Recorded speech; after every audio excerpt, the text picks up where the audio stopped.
Do you have a suggestion for a Rockstar Impact Podcast guest? Go to impactpodcast.com and just click Be a Guest to recommend someone today.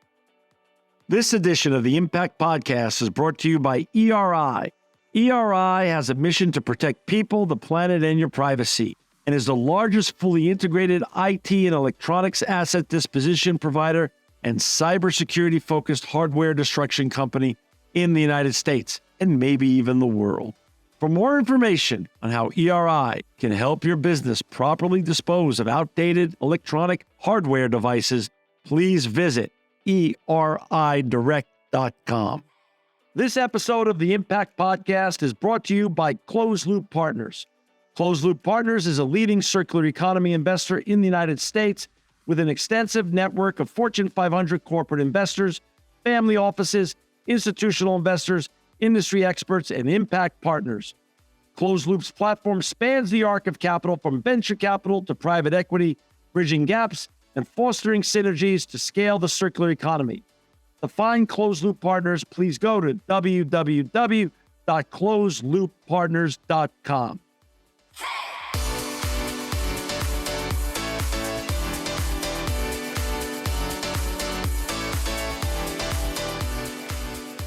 Welcome to another edition of the Impact Podcast. I'm John Shigarian, and I'm so excited to have with us today Theron Grimm. He's the Vice President of Global Environment, Health, Safety, and Sustainability of Hasbro. Welcome to the Impact Podcast, Theron.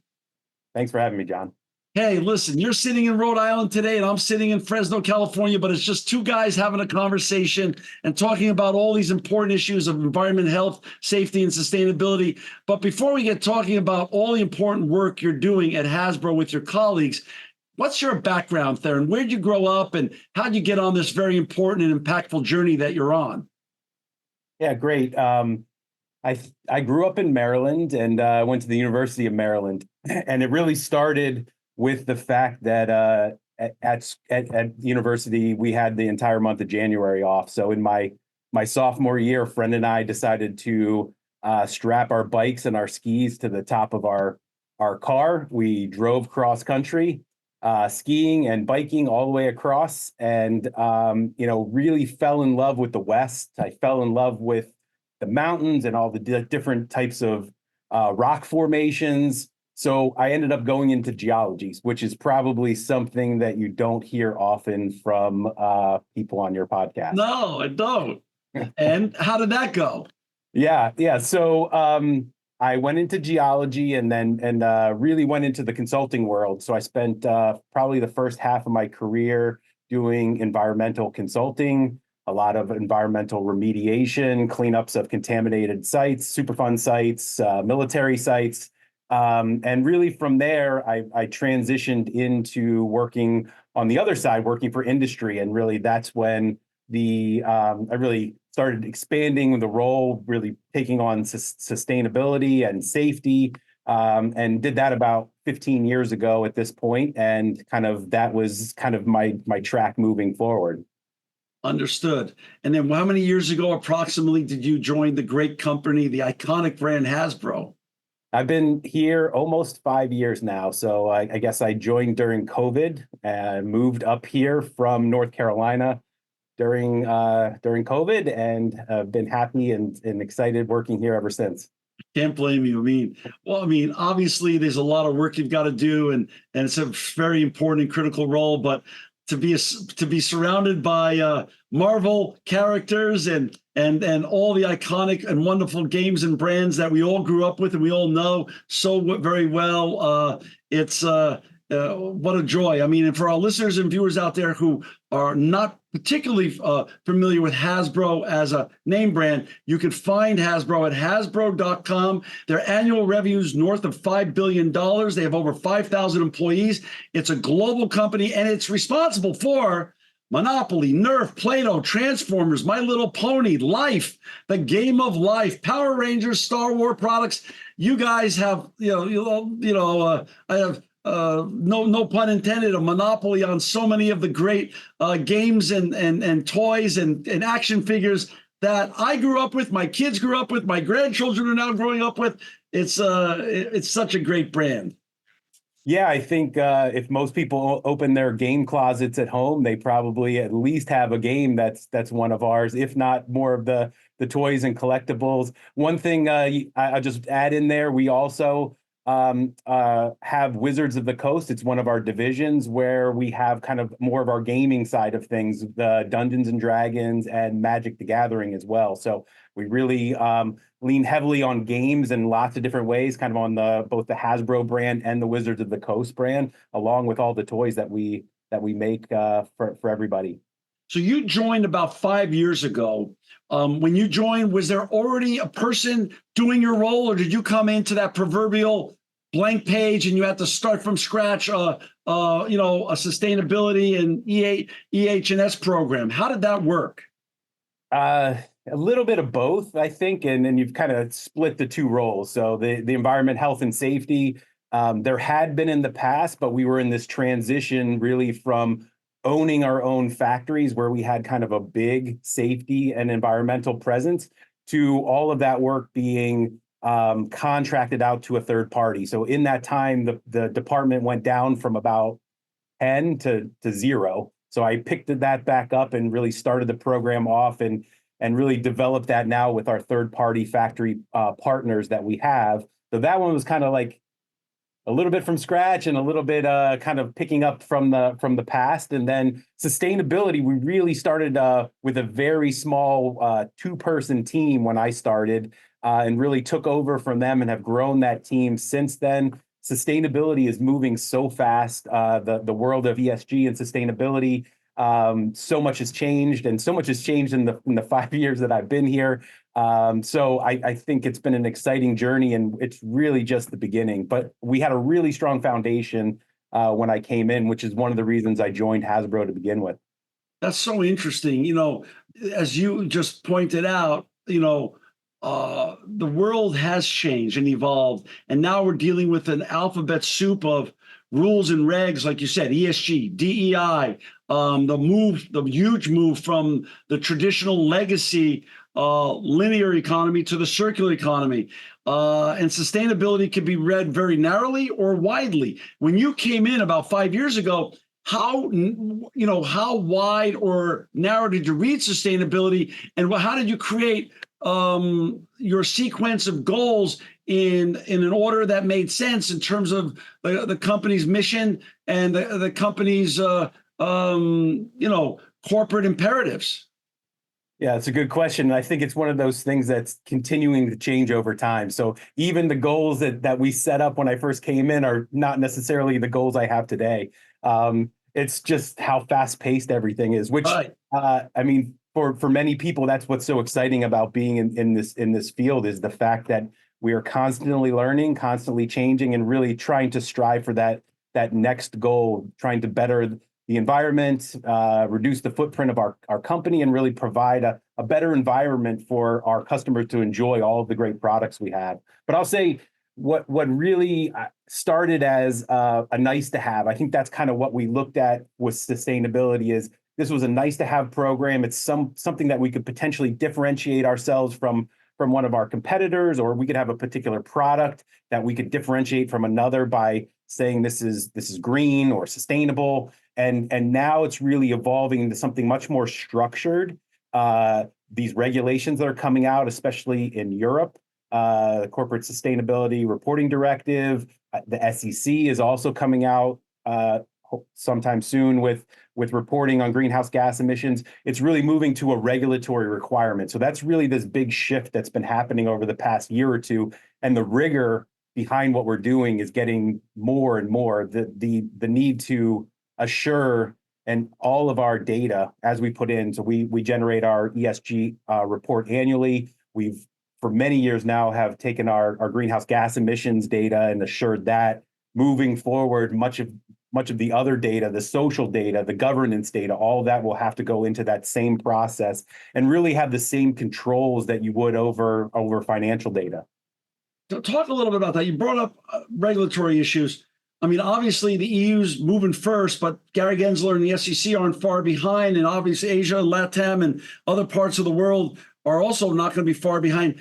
I mean, does it the patchwork quilt of regs, does that make you nuts? And shouldn't there be some form of harmonization coming down the road that can, not for the fact of just making it easier, just make it more rational for leaders like you to manage global, EH&S and sustainability issues when you have global brands like yours that you need to balance all the interests in and do the right thing, but you can't spend 27 hours a day just on, figuring out the rules and regs in every part of the world.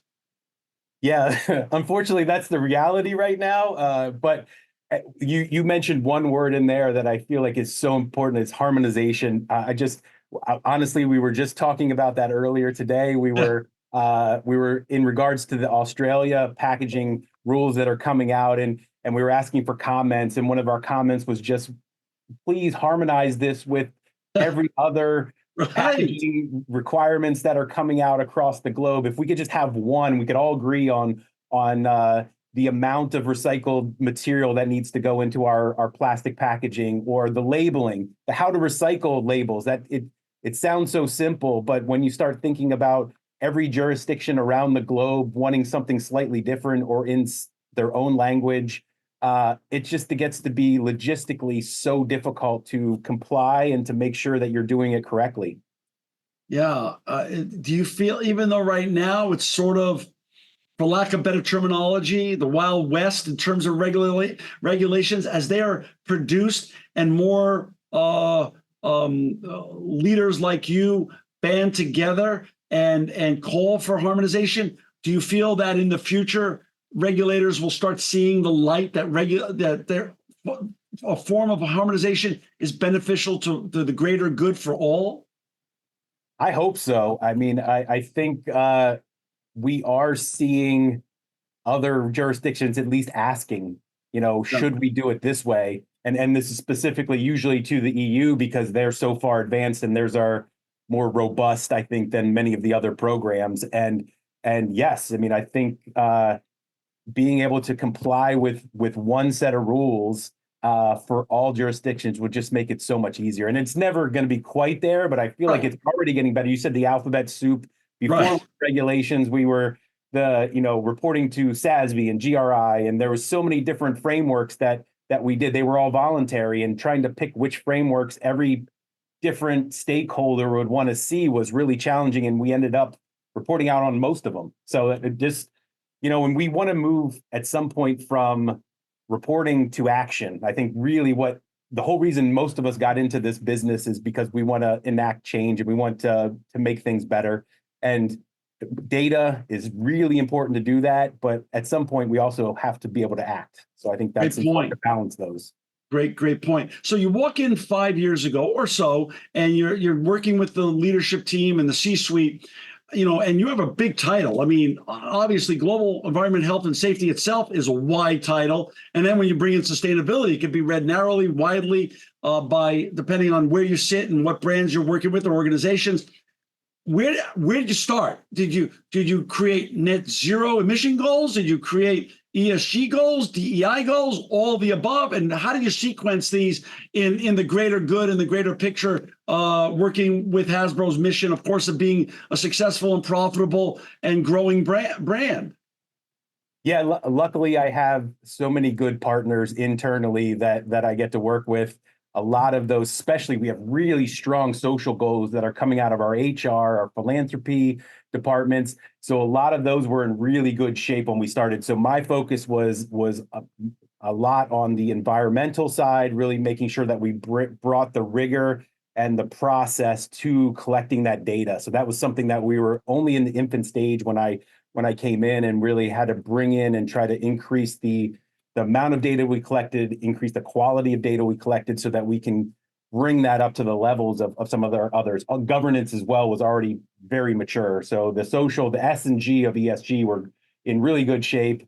I focused on E, bringing that up to hopefully close to my colleagues who kind of lead the S and G, and really bring those all together so that we could start making real decisions based on the totality of all that information. Gotcha. Talk a little bit about, like you said, your paradigm shift from owning your own factories to managing now third-party contractors. Does that make it easier for what you do, or more difficult for what you do, or is it? No, Does way both more have? difficult. Yeah, yeah. I think anytime, and so we still, when we look at our own emissions, we still own or operate 60 offices around the globe and 6 distribution centers. And my ability to get information from them is pretty easy. It's me picking up the phone to another Hasbro employee and saying, "Hey, can I get your electricity invoices? Just can you send them over by email, and our team can put them in the system." That's easy. Now going out to a third party, we have less control over their actions. The relationships are different because they have relationships with many different parts of Hasbro. They might not always want to listen to the sustainability guy, So it's been more challenging. We've tried to streamline that, and one way is we use a platform called Wordly. It used to be called Hig, and a lot of it was really put in place more for textile companies originally, but these factories could all put their data into there, and then any retailer like us or customer like us could grab the information out of there. And that allowed a factory that served multiple different customers. They might, let's just say it was us and Nike and Gap all got stuff from the same factory. We could all go into this platform and get the information off. And that way the factory didn't have to give it to 3 different people. So we are trying to find ways to simplify the data collection process for these people, because they're getting so many requests. We get so many requests. I mean, there's so much need and want for information out there that, trying to find the most efficient ways to collect it is really important. You've been there almost 5 years, Theron. What lessons have you learned? Like you said, things are ever changing and the evolution's happening at a breakneck speed right now. What lessons have you learned running the Hasbro's ESG leadership and function during the last 5 years? I always talk about continuous improvement. I think that's really important. Right. And I don't want perfect to get in the way of progress is another one. And that was a quote from my former boss. It's really important that we keep trying to move forward, and we shouldn't be scared of making progress because we're scared of mistakes. And, it happens. And I think it's about taking 2 steps forward, maybe 1 step back, but you have to take those steps. You have to put yourself out there. And sometimes you get it right. Sometimes you don't. And one example that I'll bring up, I think it's an important one for people just to know that things don't always go exactly as you think. I think when we talk, most people, when they put out their ESG reports or communications, they really celebrate the wins, right? Nobody really talks about the losses or the lessons learned. So I want to just share one with everyone, because I think it's important for them to know, we all go through this, and it's around plastic-free packaging. So we had an initiative that started before I started there, but I took over with taking plastic out of all of our packaging. So our goal was to have that done by 2023. We were on track to get that done. Technically, it's feasible. It was difficult. We had to rework all of the packaging, really try to understand how are we going to continue to display the product and secure the product in the same way we had in the past. So we're getting close to the goal. I think what happened is we had some macroeconomic trends that came out at the same time. There was a lot of toys and games being bought during COVID, and then it kind of fell off in 22 because everybody bought everything that they needed for years. I mean, you don't need to keep buying a Monopoly every year. Right. Right? So we kind of rode this wave, and we were just as plastic-free packaging was really rolling out, we were on the downside of this demand. We had a low demand year in 22. A couple movies didn't do as well as we thought, which drives sales of certain figures. And so that was part of it. And then we also, I guess, didn't really take into account fully the consumer when we were looking at that. And we actually had a lot of feedback from our collector side of things. And I'm not a collector. I didn't really think about this. I think, but a lot of people collect those action figures and they don't take them out of the packaging, and they want to be able to see that action figure. They put them up on their shelf and they collect the Star Wars and keep them in those packages for the life of that product. So they didn't really like having the product in a package that they couldn't see it. So all those things together, we kind of backtracked a little bit. And so I think it was successful in a way. There's many products that continue to be plastic free that, I think the Play-Doh, when the box that carries the smaller Play-Doh containers can continue to be plastic free. So we've made a lot of progress, but we definitely went backwards on many of the, especially like the action figures, things that would be a collectible.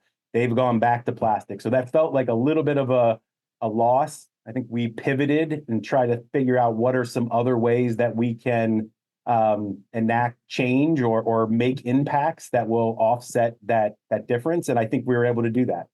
That's great. For our listeners and viewers who just joined us, we've got Theron Grimm with us today. He's the Vice President of Global Environment, Health, Safety, and Sustainability at Hasbro. To find Theron and his colleagues at Hasbro and all the important work they're doing in sustainability and EH&S work, please go to www.hasbro.com.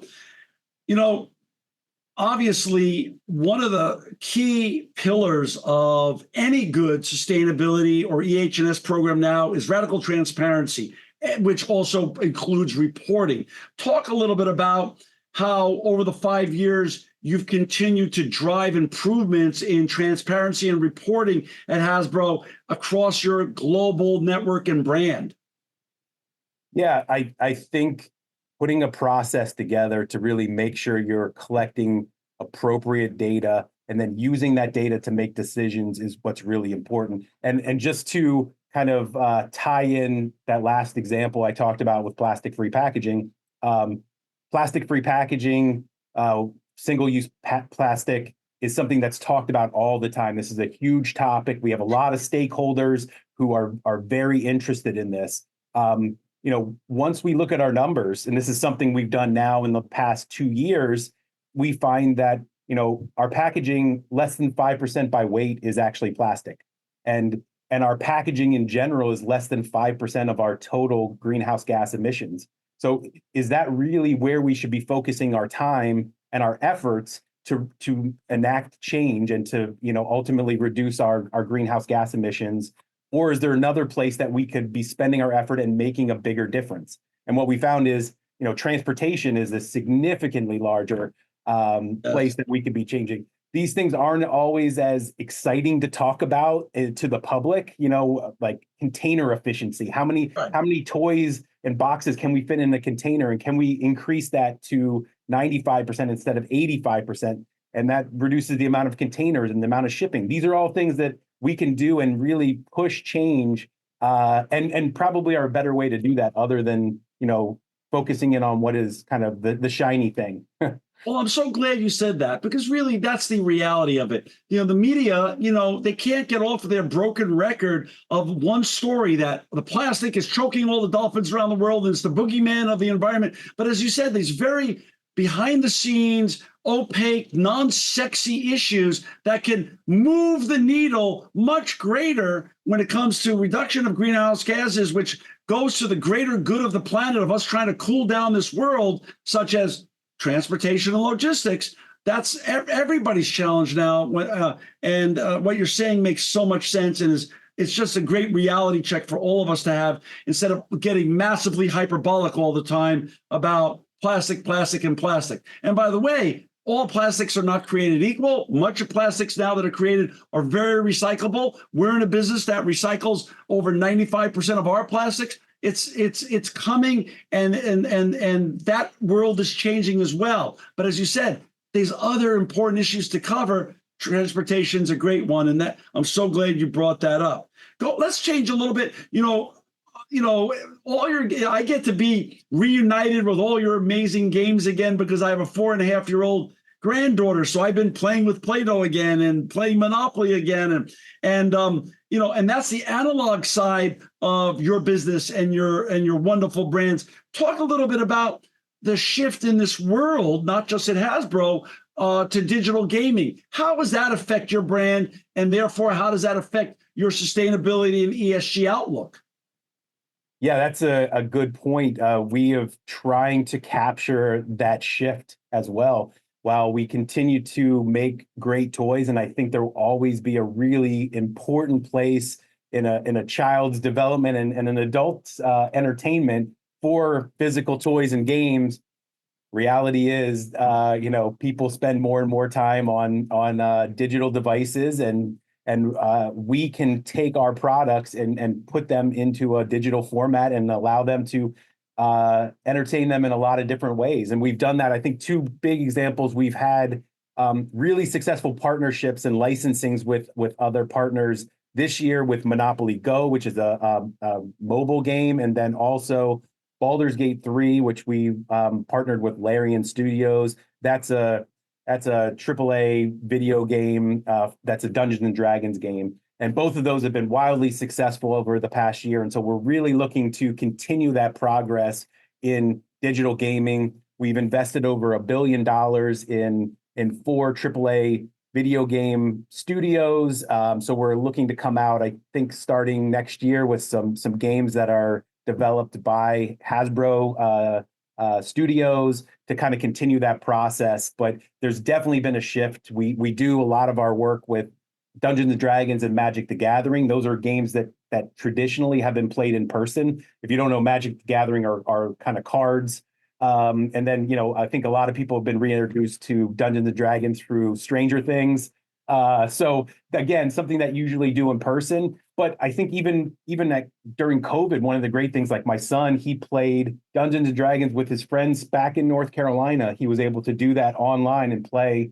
So it was a great way to connect. And they've kind of capitalized on that. And now there's some digital platforms where people can get together and play Magic and Dungeons and Dragons online, which is great. So then in addition to the video games, it allows people to connect personally as well, still doing those games. And it kind of eliminates the distance between people who live across the country. It bears noting that you produce every year an ESG, Hasbro ESG report, correct? Yes. And it lives in perpetuity on Hasbro.com's website. Yes. So talk a little bit about some of the things that you're the most proud of as you evolve that ESG report in terms of your ESG net zero and your other goals that are all encapsulated within those important topics. Yeah, and I in order to find it, Hasbro ESG report on Google, it'll pop right up. You'll go right to the site. You can click on every year is there, with our most recent one being for fiscal year 2023. We have a lot of information in there. We're really proud of that report. I have a great team who puts that together every year. Science-based targets is something that we put into place in 2022. And those we have for both scopes 1 and 2, which are the emissions that we have from our own operations, and then scope 3, which is our supply chain. We have it's respectively 47 and 42% reductions by 2030, and then we've also set those net zero goals, which are for 2050. We are now in the process of continuing to back all that up with plans. How are we actually going to get there, right? That's the important thing, not just to commit to it, but actually to have a plan. We're hoping to roll out that plan early next year. And we're kind of doing that in conjunction with all of the mandatory reporting coming out of Europe. We're going to be subject to that in 2026 on 25 data. So we've been focusing a lot this year on getting ready for CSRD reporting, making sure we're going to start collecting that data next year. And then all of that will be incorporated into how our plan kind of comes together finally. And we're hoping to have that out about the same time as our annual report next year, which will be in Q2, hopefully May of next year. So look forward to 24 report coming soon. Theron, how do you spend your time? Is it all in the office and then doing these kind of Zoom meetings across the planet, or do you spend a lot of your time in the office, but also some of your time on the road, checking out third-party contractors and suppliers around the world? How does it work with high level, sustainability or EH&S officers now that are, really in charge of very big and iconic and global brands. How do you find the happy mix of interpersonal relationships, both in person, but also using these wonderful technologies we have like Zoom and Teams to leverage technology to also help you get things done without adding to carbon emissions vis-a-vis airplanes and other things? Yeah, that's my excuse not to travel, right? I'm saving the environment. Exactly. I love No, it. I do. I mean, and obviously everybody knows this huge shift after COVID to using online tools. It has changed everything that I've done. I traveled a lot before COVID with past roles. Right. Now I'm able to, in most cases, especially for sustainability. I mean, there are a couple times when it's necessary kind of to see a process to really understand how that plastic is being manufactured. It might be important to go. I find myself, the times I do travel, it's mostly for the safety side of things. When I put my safety hat on, still very hands-on. I'm going to a couple of factories next week on Monday down in North Carolina. That you still have to see, you still have to feel. The environmental side, the sustainability side, luckily I can do a lot more of that remotely. I think, again, we're having a really, we have teams in place. We have an ethical sourcing team, which is great, who's on the ground in Asia, where a lot of our factories are. So we leverage them. We work really closely with them. If I need eyes on the ground, I don't have to fly to China. I can use those teams that are already in place to do a lot of the kind of hands-on work that I might have done in the past. So we work closely, we train them. They are also sustainability experts. I think as a leader, my goal is to educate people throughout the organization. It's the same with safety, right? I mean, a really good operating safety program or sustainability program is one that is not people coming and asking me questions. They should be able to do a lot of these things themselves. I want to empower people to make decisions, a sustainable decision or a safety decision on their own. So education, really trying to help people along the way to make the whole organization something that has that culture embedded in it. Makes sense. What are you looking forward to? If you have 5 years in arrears, what trends and other innovations in sustainability are you looking forward to in the years ahead? I mean, I think I'm hoping, and I see it coming from some of these other companies who I think have a little bit easier time with less product, like Lego, for one.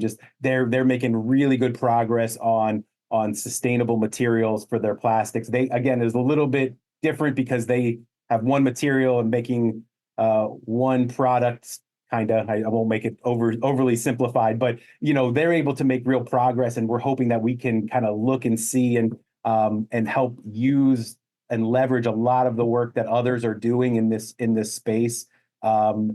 Sustainable materials is going to be the way we go. We know that there's a lot of extended producer responsibility, taxes coming on plastics, things that we're going to have to get in front of. And just the innovation, how fast things are changing is really exciting, I think, to be part of.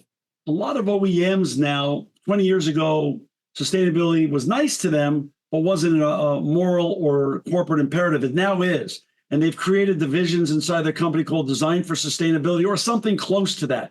Is that something that's a subset of what you do in terms of Design for Sustainability? Is there a little Design for Sustainability tucked into the business division that you run?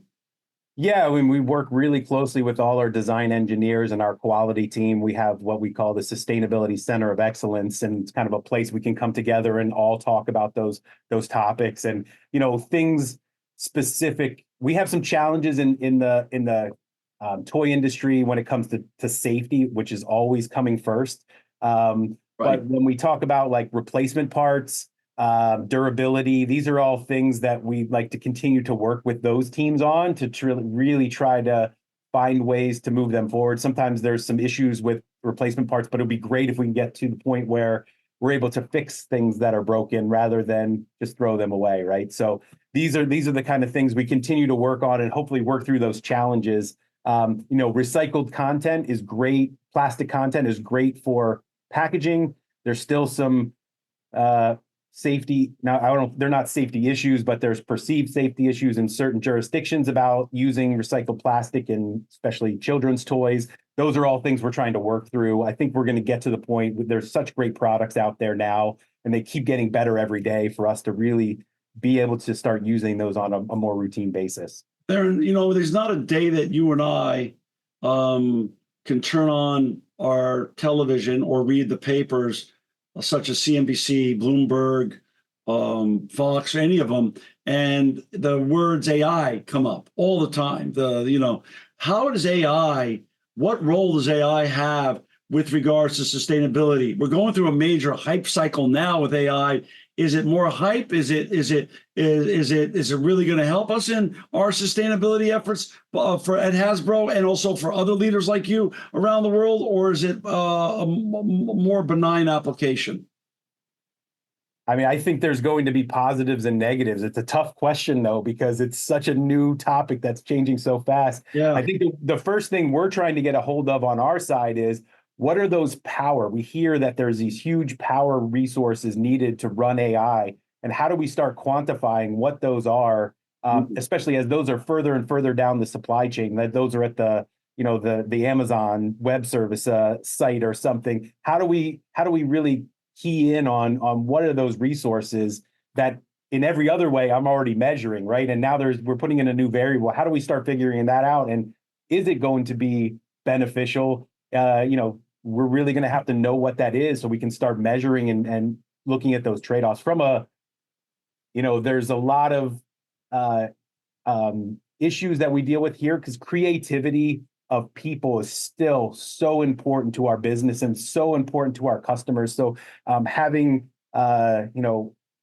actual artists making the artwork on our magic cards is something that is important. So we have to be careful of how and where we use AI. I think there's places where it can be used and should probably be used moving forward in our business, and there's places where we definitely don't want to use it. We think it's really important to keep that creative process going. So I think we're still trying to find those. It's a tough one, and there definitely seems to be a sensitive topic to many. So we're trying to navigate our way through it. We have a entire group that's kind of working on making sure that we have the right governance in place to make sure we stay on the right side of that kind of moving forward. But I think there's going to be ways that this is really going to help us on the sustainability side in the future. And I'm really looking forward to kind of seeing where we can go with that on the energy side and the data side. I mean, I'm really hoping it can help us on the data side, right? Yeah. There's a lot of opportunity out there. A lot of leaders like you who sit in the positions like you sit tell me the same thing. There's positives and negatives. But one thing they're hopeful about is the ability for AI to help with predictive analytics for the future. Yeah. So hopefully that bears out. Hopefully that bears out. Yeah, we'll keep doing it. We have so many good creative people working on ways to use it appropriately, and like they just keep coming up with ways that's blowing our mind every day. So we can't wait to see what we can do next. Well, Theron, thank you so much for your time today. For our listeners and viewers, to find Theron and his colleagues at Hasbro in sustainability and to find all the important and great work they're doing, please go to www.hasbro.com. Theron Grimm, thanks again, not only for your time today, but more importantly, for the work you and your colleagues are doing at Hasbro to make the world a better place. Great. Thanks, John. This edition of the Impact Podcast is brought to you by Engage. Engage is a digital booking platform revolutionizing the talent booking industry. With thousands of athletes, celebrities, entrepreneurs, and business leaders, Engage is the go-to spot for booking talent, for speeches, custom experiences, live streams, and much more. For more information on Engage or to book talent today, visit letsengage.com. This edition of the Impact Podcast is brought to you by ERI. ERI has a mission to protect people, the planet, and your privacy, and is the largest fully integrated IT and electronics asset disposition provider and cybersecurity-focused hardware destruction company in the United States, and maybe even the world. For more information on how ERI can help your business properly dispose of outdated electronic hardware devices, please visit eridirect.com.